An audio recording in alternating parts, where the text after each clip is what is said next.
Hello, So, everyone. hello everyone.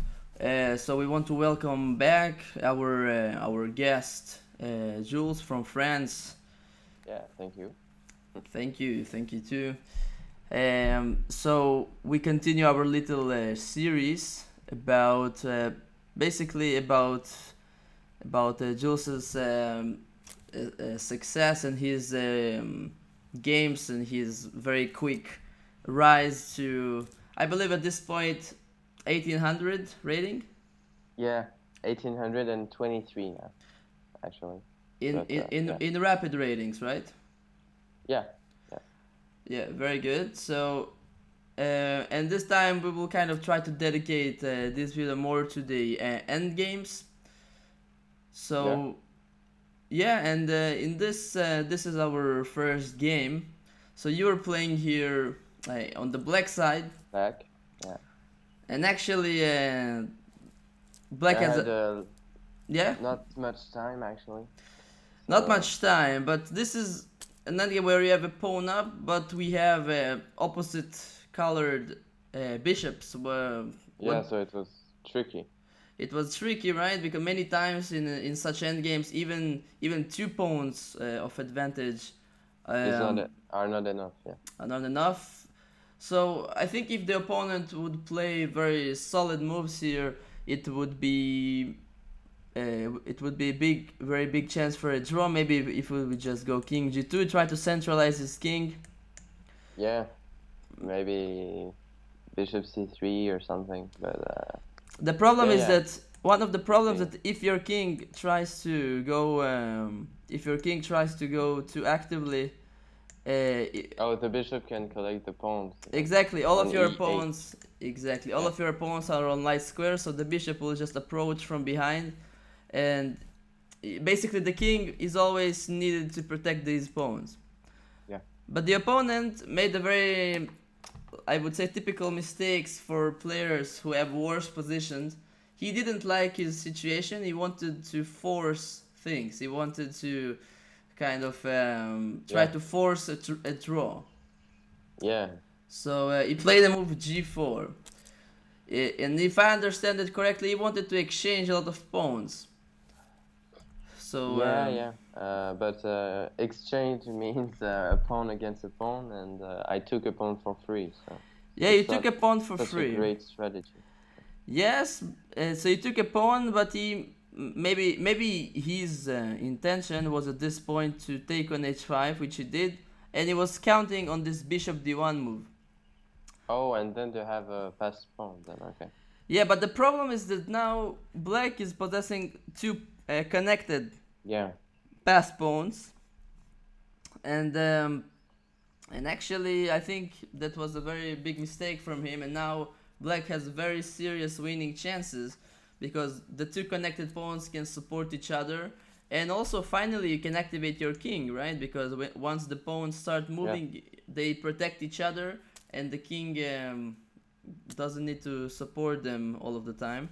hmm, So you started pushing your pawns, but just a quick question: when you push those pawns in the yeah. center, um, so what would be the ideal scenario? How do you push them? Do you just push them randomly, or Well, yeah? actually, the bishop is still protecting some squares, so if you push them randomly, you might end up losing them.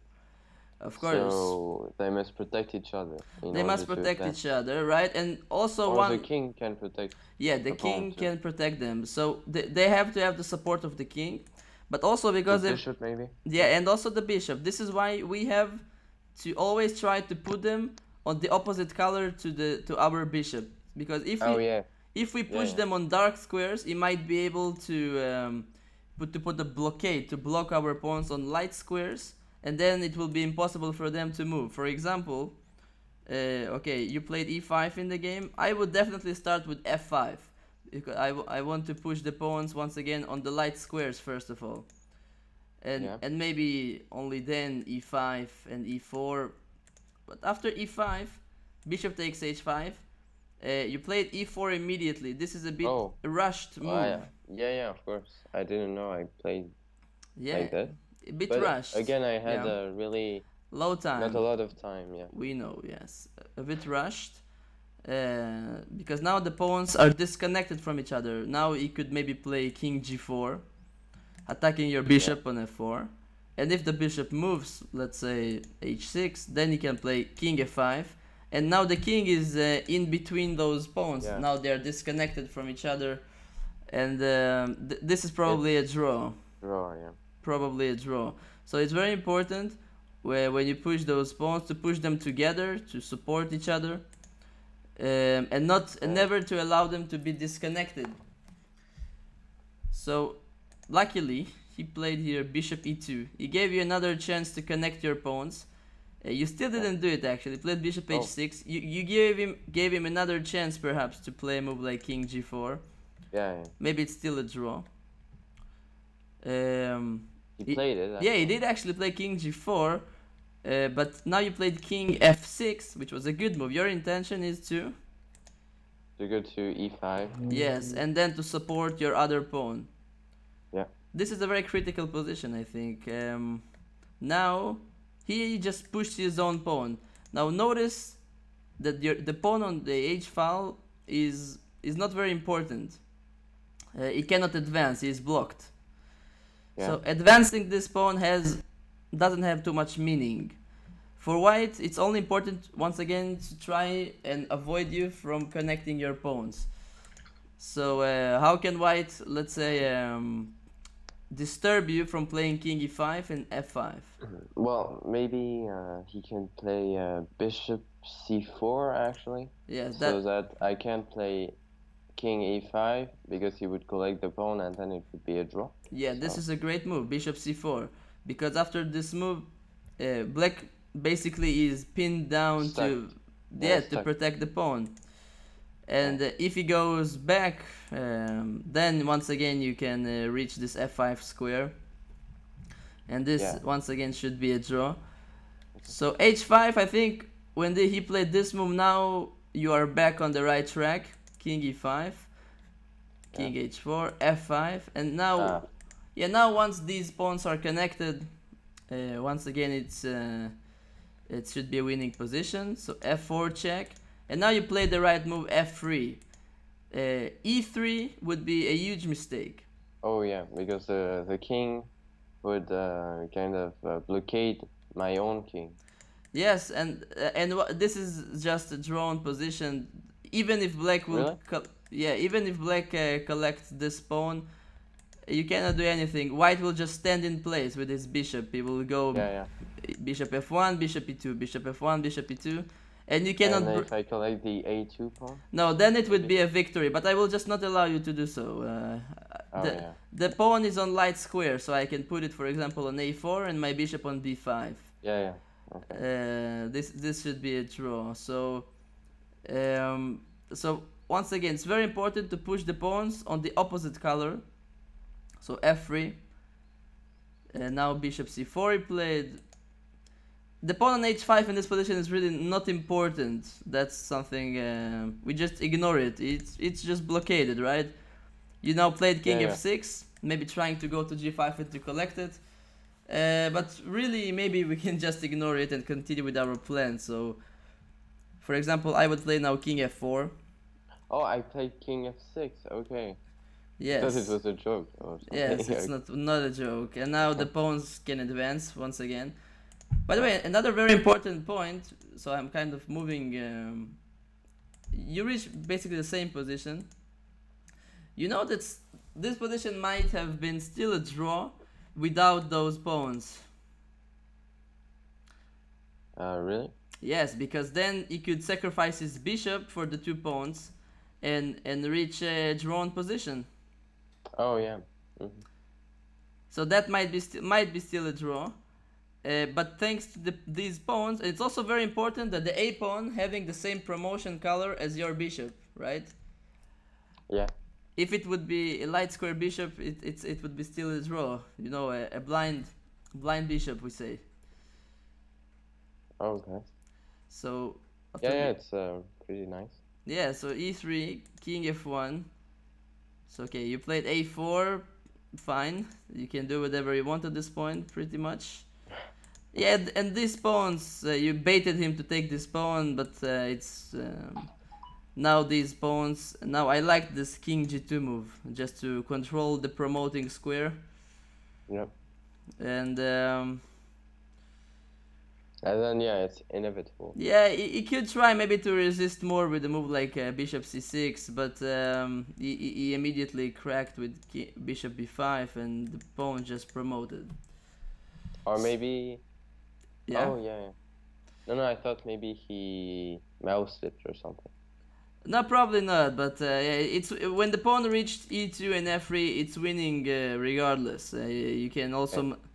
There is just nothing. You can also even bring your bishop and help the pawn to promote. There's many ways to win here. So yeah, nice game there. Not perfect once again, still not perfect. So let's move to the other one. Now we were playing white, and we have actually a knight endgame.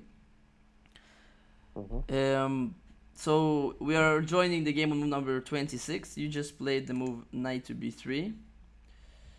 And yeah, and attacking the pawn on c5. And now he had a choice whether to advance it or protect it with b6. What do you say? Or actually, none of them. Sorry, but maybe no, actually there is a yes, and then I actually expected him to do this and then take, but it's protected too. So.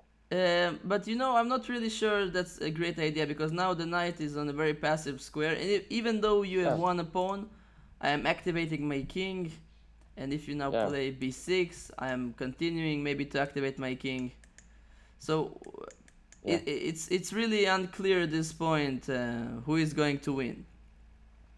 But you're right, knight c3 is also an option. Okay. He chose to play c4. And I thought that was a very risky move, because now this pawn is being disconnected from his other two pawns. Yeah. So you played knight a5, that's basically a double attack. Yeah. So in order to save the pawn, he played this check. King d2, knight takes a4, knight takes c4. And you reached this endgame, which might seem very drawish, but white has this one small advantage, which allows him to have the better chances. What is his main advantage here? Well, his main advantage is the king. The king is very close to collecting all the pawns. I mean, no, actually, it's not very close, but he's closer than the opponent's king. That's true. Your king is more centralized. And black actually didn't realize this in time. He should have tried immediately to bring his king towards the center, right? And it might have been a draw, yeah, if he did.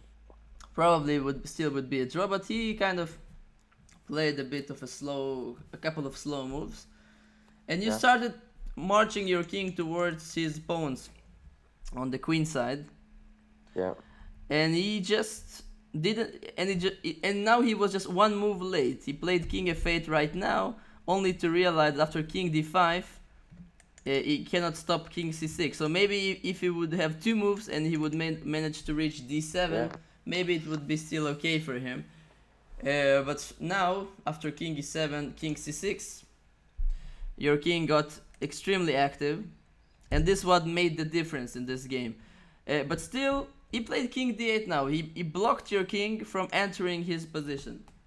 And now this is interesting, because the king itself cannot win. You need to create another front. There is a principle of two weaknesses, such so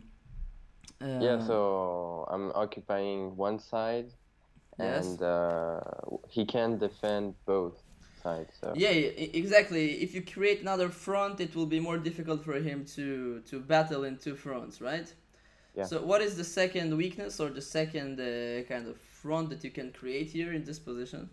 Well, I have 4 pawns on the right, and he has 3, so you have the pawn majority, right? Yeah. So let's try to activate this pawn majority. How do we do this? Well, I actually played f4, which actually maybe I should have played knight d6 actually. 96. So yeah, this is nice because, well, first of all, that's a tempo. Yeah, against the pawn, and then you're threatening knight b7. Yeah, that's also actually a threat because if you manage to reach a pawn endgame with your king Yeah, being so active, it must be winning. yeah, absolutely. Absolutely. So yeah, 96 was a nice option. Also, by the way, perhaps supporting the advance of these pawns Oh yeah, if needed. yeah, But f4 is still to the point. yeah. Uh, Now he played f6. Now you played 96. Now this move came without this tempo, right? So But maybe yeah, it's still quite good. Same idea of exchanging knights, but also supporting the pawn advance forward. hmm And basically, from this point, Black actually I think missed the fact that you're threatening knight to b7. He played yeah, g6, and after knight b7 check, king c8. You just went into a pawn endgame, and as we yeah, know, in the pawn endgame, one pawn advantage is really a very big difference. yeah, So you started advancing your pawns everywhere, which is fine. You have all of the time in the world. Eventually, you created the pass pawn. yeah, And now we went for this technique to sacrifice one pawn in order to kind of collect the pawn on the other side, which is a very easy way to win and an efficient one. And now this pawn basically promotes. yeah, Yeah, so very nice, very nice end game kind of technique there. Basically, you won here maybe mainly thanks to his mistakes, but you took advantage yeah. of them, which is very important because many times our opponents will make such mistakes. And hmm so yeah, I wanted to congratulate you for this nice games. Yeah, Uh, thank you. for the viewers, I will also mention that I couple of months ago released one course about the endgame technique and practical endgames. So I will, if you want to learn some more about the endgame, I will put some link in the description. And I will also maybe put, Jules, I was thinking it might be a good idea. Yeah, Yeah. cute cat. So yeah, if people maybe want to challenge you, maybe I'll put Oh, your really? Okay. profile name on the description if they want to play some games against you and test your abilities. Yeah, okay, if you want. Yeah, if you want. Yeah. Be wary though. If you want to Yeah, lose, if I they want to lose, yeah. yeah, okay. Sure. So You want? sorry, you want to say No, something? no, no, no, nothing. So thank you, Jules, very much for being Thank you. our guest today, and we will continue this series next time. Yeah. Okay. See you See guys. you. Bye Bye. bye.